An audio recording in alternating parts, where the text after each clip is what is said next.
ዘመን ኢትዮጵያ ውስጥ ሰው በሚጣላበት ክርስቲያን ወንድማማቾች በማንዋደድበት ሃይማኖት ሳትለይ ዘር ሳትለይ ቦታ ሳትለይ በዚህ ምድር ላይ ስላሳየው ፍቅር ስለሰራው ስራ መቼስ እግዚአብሔር በሰማይ ዋጋህን በትልቁ ቢከፍልም በጣም እንደማከብር እንደምወድህና እግዚአብሔር ይባርክ ማለት ነው።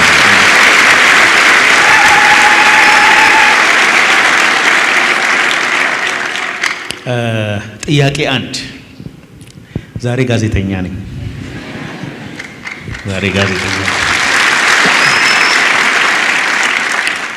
አንተ የምትሰራውን ስራ ለመስራት ሰው ዝም ብሎ ከመሬት ተነስቶ መስራት አይቻልም።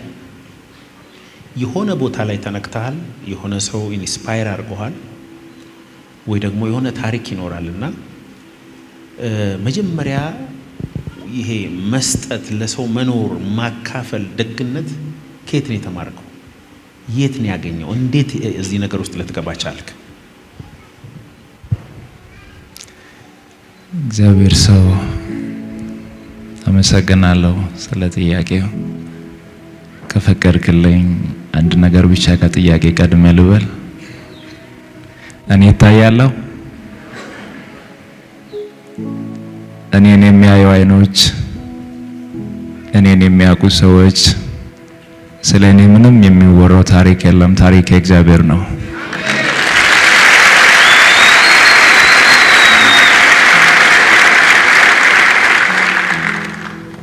ወደዚህ ስፍራ እንድንመጣ እሱን እንድናገለግል እንድናከብር እሱ ጠብቆን ከክፉ ነገር ሰውሮ እጆቹን ዘርግቶ ወደ ቤቱ ጠርቶናል። ያለ እግዚአብሔር ምሕረት ያለ እግዚአብሔር ቸርነት እዚህ መገኘት አንችልም።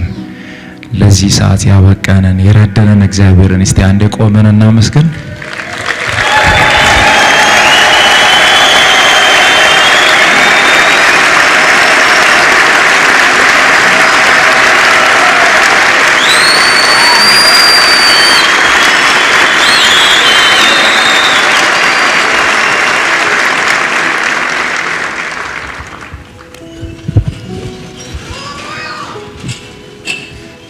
እግዚአብሔር ካላከበረ ክብር ስለሌለ እግዚአብሔርን ካላከበርን ስለማንከብር ለእግዚአብሔር ክብር ስለሚገባው ነው። የእግዚአብሔር ሰው አንተን የመሰለ የእግዚአብሔር አገልጋይ እግዚአብሔር በዚህ ምድር ስለሰጠን እግዚአብሔርን አመሰግናለሁ።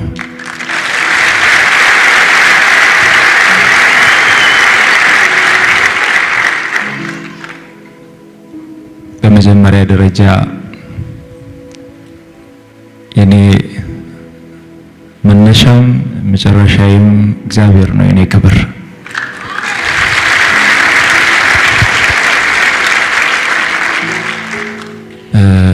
ይህንን አገልግሎት ሲጀምር እግዚአብሔር ስለመረጠኝ በእግዚአብሔር ጥሪ ነው። እኔ ፈልጌ ያገኘሁት አይደለም። ትንሽ ነገር ብቻ በዚህ ላይ እግዚአብሔር ሰው ስለጠየቀኝ ምላሽ የሚሰጠው ለእናንተም ትምህርት ከሆነ እንድትቀበሉ። እኔ በቤተሰብ የኔ ታላላቆች አሉ፣ 3 ወንድሞች፣ እኔ 4ኛ ታናሽ ነኝ። እድሜም በርግጥ ስንት እንደሆነ በደንብ ላይ አላቅም። ታላቅ ወንድሜ እዚህ ስላለ እሱ ሊያውቅ ይችላል። እናታችን እጅግ በጣም ደግ፣ ቅን፣ መልካም እናት አሉ። አሁንም በህይወት አሉ። አባቴም እግዚአብሔር ይመስገን በህይወት አለ።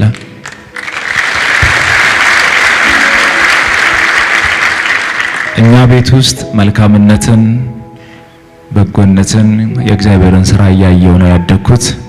እኛ ቤት መኖሪያ ቤታችን አባት እናት የሚኖሩበት መንገድ ዳር ነው። በዛ መንገድ ዳር ፊት ለፊት ላይ ወደ ገበያ የሚወስደው መንገድ አለ።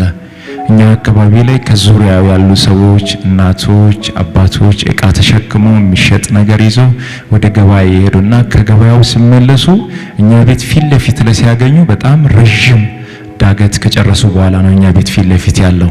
ያንን ዳገት ተራምዶ ጨርሶ እኛ ቤት እስከሚደርሱ ድረስ ከገበያ እስከሚወጡ በትንሹ 40 ደቂቃ ይፈጃል። በጣም ደክሟቸው የሚመጡ ሰዎች የሚያርፉበት እኛ ቤት ግቢ ውስጥ ስለሆነ ጥላ አለ። ግቢያችን እጅግ በጣም ሰፊ ነው።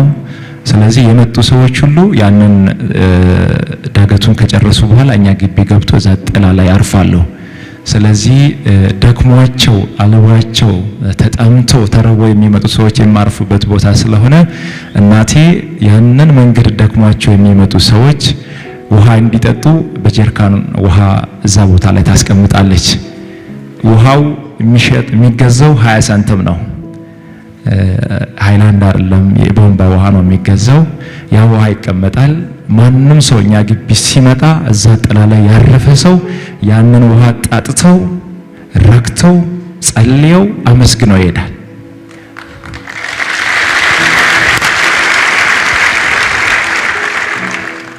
እናቴ በደንብ አስታውሳለሁ። በቤት ውስጥ ከውስጥ ሆና ከውጪ መጥቶ ውሃ የሚጠጡ ሰዎች እናቴ የተራቡ ሰዎችን እንዲህ አይታ ነው መለየት የምትችለው። ይጸጋ ተሰጥቷታል። የተቸገረውን ሰው እናቴ አይታ የመለየት ጸጋ ያላትና ውሃውን እየጠጡ አንዳንድ ጊዜ ተራባችሁ ታውቃላችሁ። በጣም ተራባችሁ ካወቃችሁ የተራበው ሰው ብቻ ነው ይሄንን ስሜት የሚረዳውና ባዶ ሆድ ላይ ውሃ ስትጠጣ ያንቃል አይደል? አይወርድም ውሃው ራሱ እኮ ውሃውን ባዶ ሆድ ላይ ሲጠጣ ውሃው መውረድ ቢስል ያንን ሰው እናቴ ጠርታ ጓዳ ታስገባና ቆጮ ቅጣ ካለ እንጀራም ከሌላ ቆሎም እኛ ቤት ባልቶ ጠግቦ ጠጥቶ ይወዳል።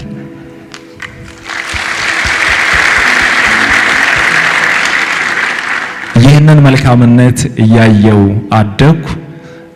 ያው ህይወት ቀጠለ። ቤታችን በበረከት ሞላ። በዚህ ሁሉ እግዚአብሔርን እያመሰገንን ያው እኛ ቤት መኖሪያ ቤት ፊት ለፊት ላይ መካነ ኢየሱስ ቤተክርስቲያን ይገኛልና እዛ መካነ ኢየሱስ ቸርች ሮብ የልማት ስራ ይሰራል። ሮብ ሁሌም ልማት ይሰራል። አጥር ይታጠራል፣ መሬት ሰፊ ያለ ይታረሳል፣ ቤተክርስቲያን ይጸዳል፣ ወንበር ይስተካከላል። ያንን የሚሰሩ የቤተክርስቲያን ሰዎች እዛ ቦታ ላይ መጥቶ ቀን ሙሉ እየሰሩት ሲውሉ ሌላ ማንም ሰው ቡና አያፈላም። ሌላ አካባቢ ያሉ ሰዎች ምግብ አይሰሩም። የተሰራ ምግብ ካለም ሰው ይጠቀማል። እኛ ቤት ግን አንድም ጊዜ ሳይቋረጥ ሁሌም ሮብ ለቸርች ቡና ይፈላል።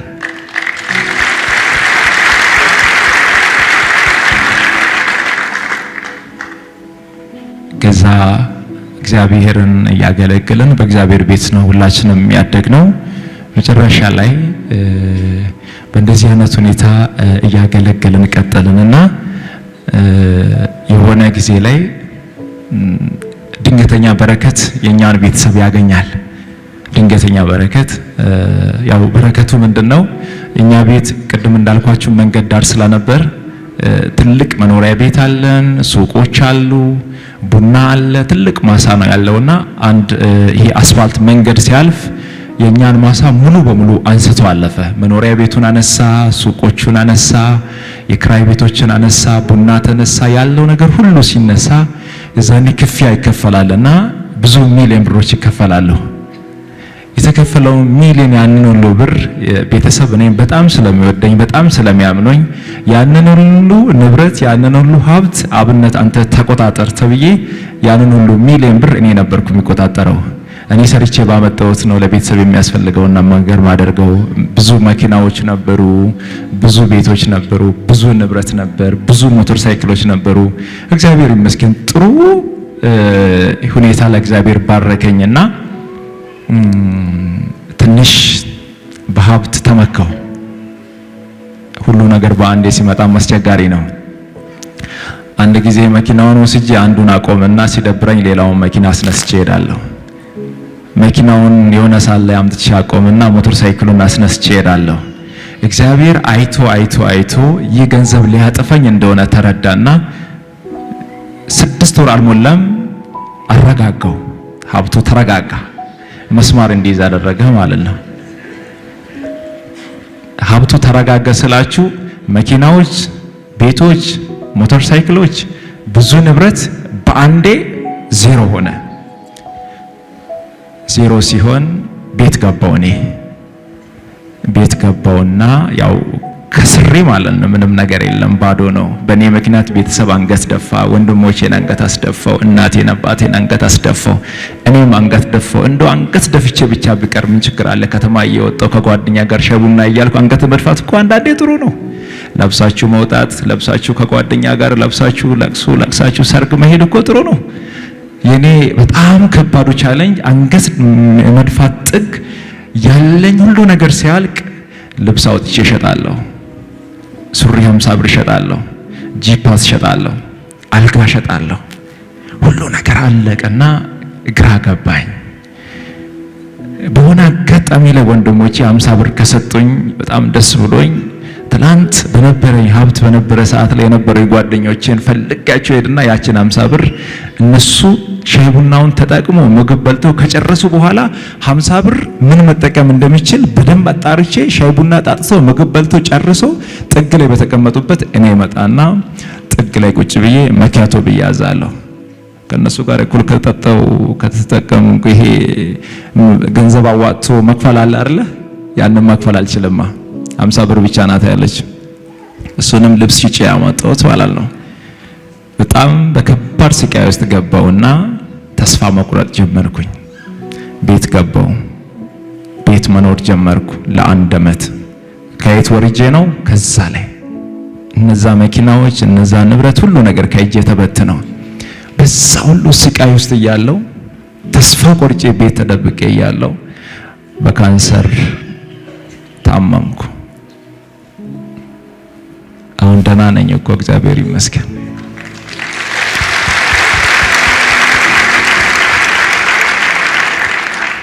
በካንሰር ታመምኩ።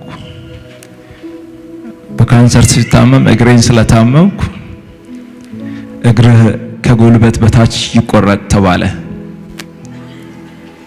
እግሬማ አይቆረጥም ብዬ ከእግዚአብሔር ጋር መነጋገር ጀመርኩ።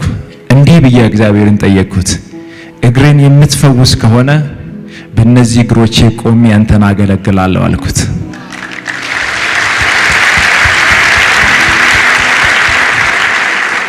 እግዚአብሔር እግሬን እንዲሁ ነፃ ፈወሰው።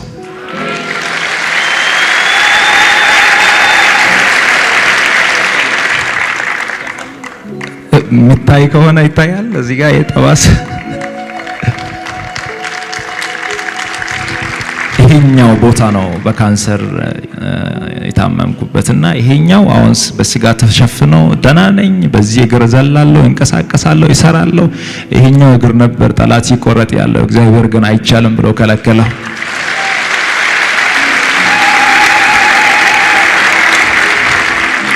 በዛ ሁሉ ፈተና ውስጥ እያለው በጣም የሚወዳት እንደ አይኔ ብሌን የምጠነቀቅላት በጣም ሚሳሳላት ታናሽ እህቴ ነበረች። የኔን ጃኬት ትለብሳለች፣ የኔን ሹራብ ትለብሳለች። በቃ እኔ የሚያደርገውን ነገር ነው የምትለብሰው። በጣም ነው የምወዳት፣ በጣም ነው በቃ ጥሩ ቦታ የሚሰጣት። እሷን በጣም ትወደኛለች። ቤተሰቤ በጣም በቃ ሁሉም ነው የምንወዳትና አንድ ቀን የሆነች የሻይ ቡና ብር ማዘር ሰታኝ፣ ያችን ሻይ ቡና ብር ይዤ የሆነ ሆቴል ላይ ቁጭ አልኩና ደወለች እኔ ጋር። ማሙሽ ነው የምትለኝ። ማሙሽ እንዴት ነህ ስትለኝ ደህና ነኝ አልኳት። ልብስ የለኝም እኮ ለምን አትገዛኝም አለች። ገንዘብ የለማ ልብስ ለመግዛትና ሆቴል ላይ ቁጭ ብያለሁ። ማዘር 100 ብር ሰታኝ ነበር፣ በደንብ አስታውሳለሁ ጊዜውንና ልብስ ግዛልኝ ስትለኝ የሆነ ልብስ የሚሰሩ ነጋዴ ጓደኞች ስለነበሩ ከነሱ በዱቤ ለመቀበል እሷን ላለማሳዘን ስል ምንም ችግር የለም እኔ የኔ እናት እዛ መሳላ ነኝ ብዬ ቀጠርኳት። ከዛ ትመጣለች ብዬ ጠበቅኩ፣ ትመጣለች ብዬ ጠበቅኩ፣ ትመጣለች ብዬ ጠበቅኩ። ለካ እሷ አርፋለች እና እግዚአብሔር ይመስገን፣ እግዚአብሔር ይመስገን። ይሄ ማራፏን ሰማውና ሆስፒታል ሮጬ ሲደርስ የነበረው ትንሽ ትንቀሳቀስ ነበረና እጄ ላይ አረፈች።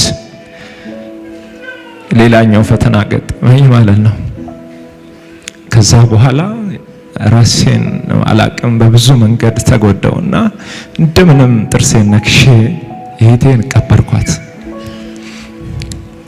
እግዚአብሔርን ግን እንዲህ አልኩት፣ እህቴ ስትሞት በልብ መምታማ ነበር የሞተችው። ወንድሜ እዚህ አለ። ወንድሜ ነጋዴ ነው፣ ብር ያለው ሰው ነው። ወንድሜን ላለማስጨነቅ ምንም ነገር አልነገርኩትም። አባቴ ገንዘብ ያለው ሰው ነው። በደንብ የሚታወቅ አባት ነው ያለኝ። ወንድሞች ያለኝ በብዙ የተባረኩ፣ እነሱን ላለማስጨነቅ የእሷን ህመም እኔ ተሸክሜ ነበር እና በልብ ህመም ምክንያት እንደታመመች ነግራኝ ነበር። ከዛሬ ነገ እግዚአብሔር ገንዘብ ሲሰጠኝ አሳክማታለሁ እያልኩ ሳላሳክማት አረፈች። እግዚአብሔርን ግን እንዲህ አልኩት፣ እኔን በህይወት የምታቆየኝ ከሆነ የታመሙትን አሳክማለሁ፣ እኔን በህይወት አኖረኝ አልኩት።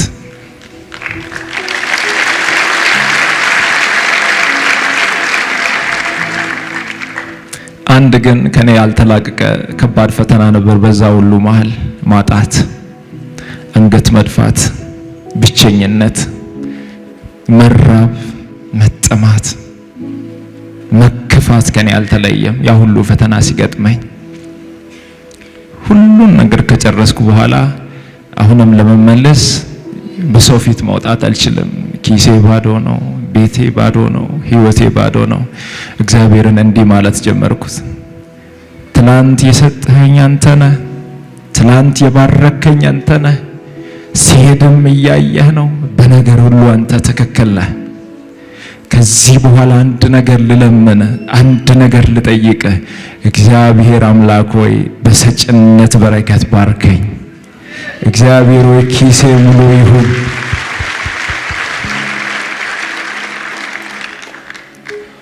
ኪሴ ሙሉ ይሁን፣ ቤቴ ሙሉ ይሁን፣ ጓዳዬ ሙሉ ይሁን። አሁን ባርከኝ። ካልባረከኝ አልለቅህም፣ ካልባረከኝ አልለቅህም። አንገት በደፋውበት ምድር አንገቴን ቀና ልታደርግ የምትችል አንተ ነህ። አንተን እተማመናለሁ፣ በአንተ ተስፋ አደርጋለሁ።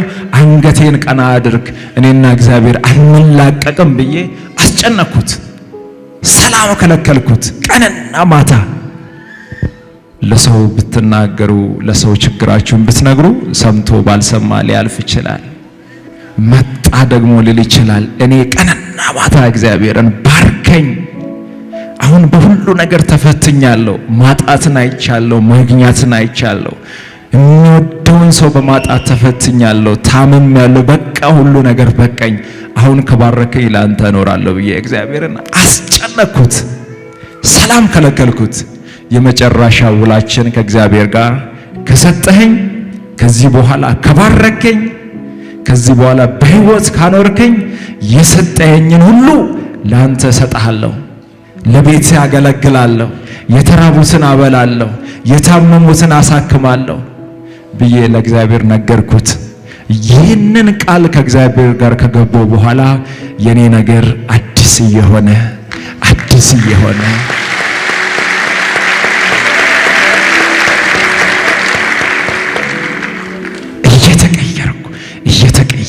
እየተቀየርኩ መጣሁ። ከዛ በኋላ ከቤት ማውጣት ጀመርኩ። ልብስ መልበስ ጀመርኩ። ኪሴ ውስጥ ገንዘብ መያዝ ጀመርኩ።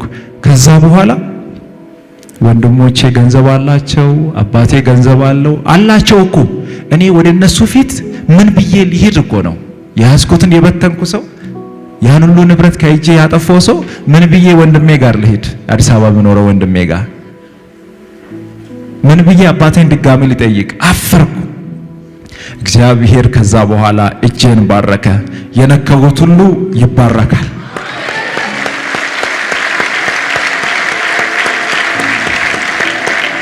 ይተርፋል ብዬ የሰራሁት ሁሉ በእጥፍ ይተርፋል።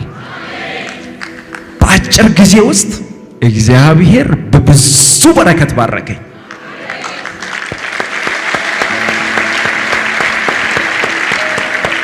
ብዙ ገንዘብ ማግኘት ጀመርኩ። ብዙ ንብረት መያዝ ጀመርኩ። ከዛ በኋላ እንዴት መጣ? እንዴት ነበር? ከየት ነው የመጣው ብዬ ማሰብ ጀመርኩ። እንደ ትላንትናው መጥፋት አልፈልግማ። ከኔና ከእግዚአብሔር ጋር የነበረው ውል ምንድነው? ከሰጠኸኝ የሰጠኸኝን ሁሉንም ሰጥሃለሁ ነው። ከዛ በኋላ እግዚአብሔር ባረከኝ። ዛሬ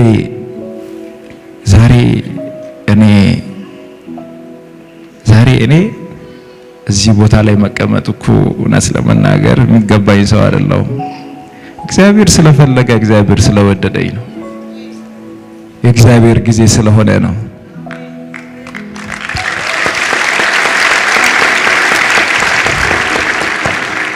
የኔ እህቶች፣ የኔ ወንድሞች፣ የኔ እናቶች፣ አባቶች፣ የእግዚአብሔር ሰው አንተም ዛሬ የምታዩት አብነት፣ ዛሬ ብር የሚሰጥ አብነት፣ ዛሬ የታመሙትን የሚያሳክም አብነት፣ ዛሬ የተራቡትን የሚያበላ አብነት እግዚአብሔር ደካማውን አንስቶ መርዳት እንደሚችል ማሳያው ነው አብነት።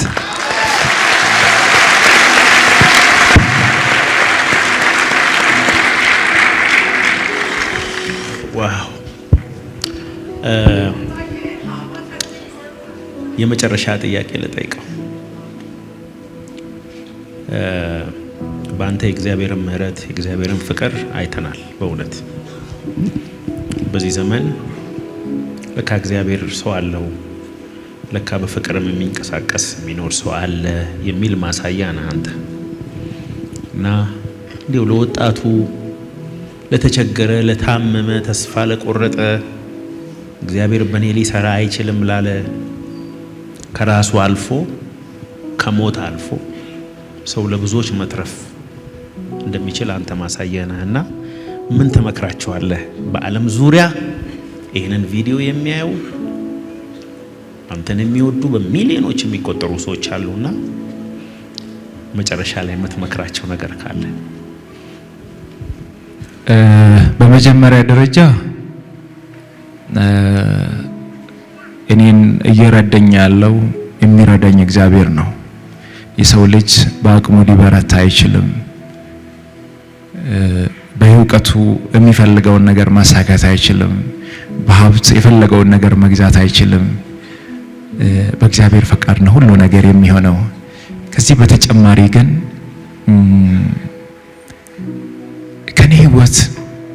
ከኔ ህይወት ምን መማር ይቻላል? አብነት ህይወቱ ይናገራል። አብነት ኑሮ ይናገራል። ከዚህ በኋላ ሁሉ ነገር በቃኝ፣ እኔ አልፈልግም እኮ አልፈልግም፣ በቃኝ። በእኔ ምክንያት የሆነች የታመመች እና ታክማለች።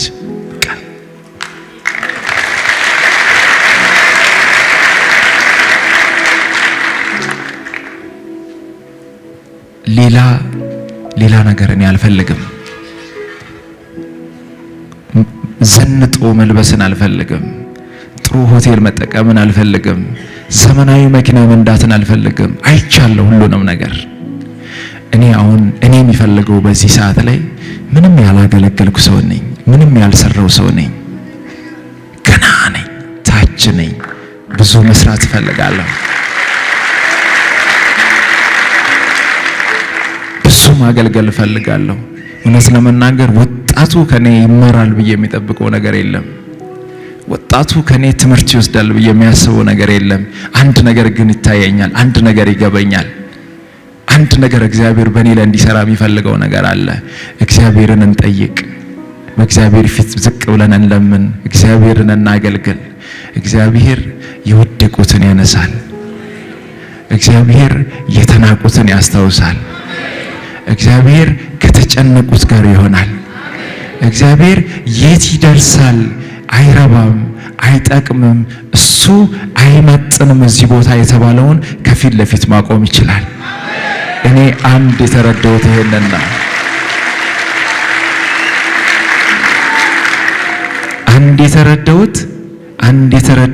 አንድ የሚገባኝ ነገር፣ አንድ ውስጥ የሚያምነው ነገር እግዚአብሔር ከተናቁት ጋር አብሮ ይሆናል።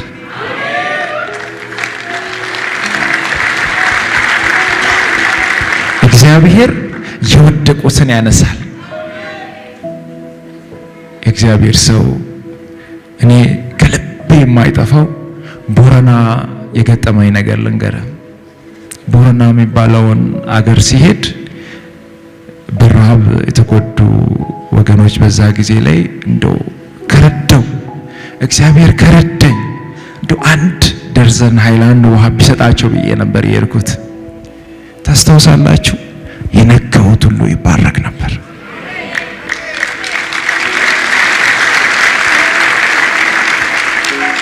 ዝነኛ ስለሆንኩ ነው? ሀብታም ስለሆንኩ ነው? ተጽዕኖ ፈጣሪ ሆኜ ነው? አይደለሁም። ደካማ ሰው ነኝ። እግዚአብሔር ግን አቅሙን በእኔ ላይ ማሳየት ስለሚፈልግ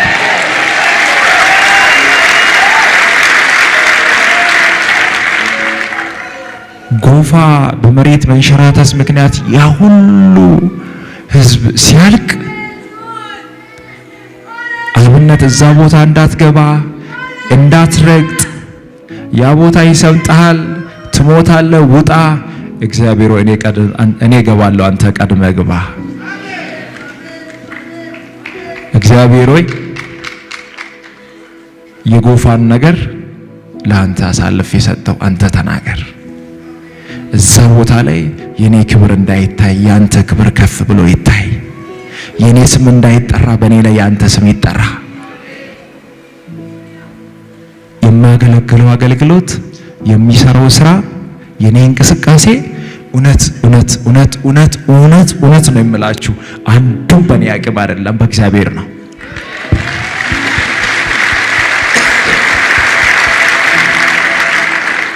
የእግዚአብሔር ጥላ ከኔ ላይ ከተነሳ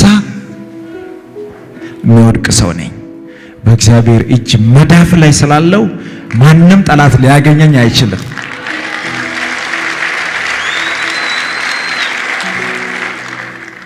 እኔ አንድ ልላችሁ የሚፈልገው ራሳችሁን ዝቅ ዝቅ አድርጉ። ያላችሁን ነገር ስጡ፣ ይሰጣችኋል። አገልግሉ፣ እግዚአብሔር የእናንተን ቤት ያገለግላል። ከኖራችሁለት እግዚአብሔር እናንተ ጋር ይኖራል። ባለፈው ቅርብ ጊዜ ላይ ታመምኩና ተስፋ ቆረጥኩ። የእግዚአብሔር ሰው ካንተ አልጠብቅም፣ ከናንተ ባልጠብቅም ተስፋ ቆረጥኩ። ብዙ አመታት ታመሜያለሁ። መቀመጥ አልችልም፣ መቆም አልችልም፣ መስራት አልችልም። በጉልበቴ ተንበርክኬ ነው መኪና ውስጥ ረጅም መንገድ የሚሄደው። በጣም ከበድ ስለኝ ተኛውና ከባድ ጭንቀት ውስጥ ገባው። ከሰጠኝ ሁሉንም ሰጣለሁ ብዬ ያን ሁሉ ነገር ነግሬው እግዚአብሔር ባረከኝ። በብዙ በረከት በሞገስ ባረከኝ፣ በጸጋ ባረከኝ። መልካም ሰዎች እንዲከተሉኝ እንዲያግዙኝ አደረገ። እንደው እግዚአብሔር ሆይ ብጠረኝ እነዚህ ያንተ አገልጋዮችን እኔ ይዤ ነው የሚጠፋው። በሚሊዮኖች የሚቆጠሩ ሰዎች አገልግሎትን የሚደግፉ አሉ። እኔን አይደለም የሚከተሉት እኮ የራእዩ ባለቤቶች አሉ። ኢትዮጵያውያን አገር ውስጥ ያሉ፣ ከሀገር ውጭ ያሉ፣ በእኔ ላይ የሚጸልዩ፣ በእኔ አገልግሎት ላይ ቀን ማታ የሚጸልዩ፣ በእግዚአብሔር ፊት የሚያስቀምጡ። ጭንቀት ውስጥ ገባውና ወዲያውኑ ቲክቶክ አካውንቴ ላይ ወደ 4 ሚሊዮን የተጠጋ ተከታይ አለ። ፌስቡክ ላይ 1 ሚሊዮን ያለፈ አለ። ዩቲዩብ አለ፣ ኢንስታግራም አለ። እኔ ሲጠፋ ይሄ ህዝብ መጥፋት የለበትም። ካዜናዎችን ገዛውና አንደኛው ካዜና ላይ ሰው ጋር አስቀመጥኩና ኢሜሉን፣ አንደኛው ካዜና ላይ ሰው ጋር አስቀመጥኩና ፓስወርዱን፣ አንደኛው ካዜና ሰው ጋር አስቀመጥኩና ሲም ካርዱን የተከፈተበትን። እኔ ከሌለው እኔ ጋር ያሉ በጎ ልብ ያላቸው ሰዎች የእግዚአብሔርን አገልግሎት ያስቀጥላሉ። የኔ ተከታይ ከኔ ጋር እኩል አይሞትም። እግዚአብሔርን ያገለግላል። የኔ ሚዲያ እግዚአብሔር ይመለክበታል። ይህንን ማስተካከል ጭንቀት ውስጥ ገባው። መኪና እጄ ላይ አለ፣ ዘመናዊ ስልኮች እጄ ላይ አሉ። እግዚአብሔር የባረከኝ በረከት እጄ ላይ አለ። ከሰጠኝ ሁሉንም ሰጣለሁ ብዬ ለእግዚአብሔር ነግሬዋለሁ። በጣም ከበድ እያለኝ ሲመጣ ቤተሰቤን ሰብሰብ አደረኩና ወንድሜ እዚህ ጋር ምስክር ነው፣ በድንገት ቢሞት እግዚአብሔር ለኔ የሰጠውን ሁሉንም ለድሃ ስጡ፣ ካልሰጣችሁ በሰማይ በምድር እግዚአብሔር ይጠይቃቸዋል። ወንድሜ ብዬሃለሁ አላልኩም?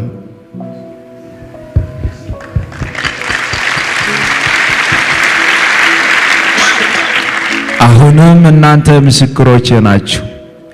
እግዚአብሔር ልጄ እፈልግሃለሁ ለሌላ አገልግሎት ብሎ ቢጠራኝ እንኳን እግዚአብሔር ለኔ የሰጠው ሁሉ ለድሃው ይሆናል።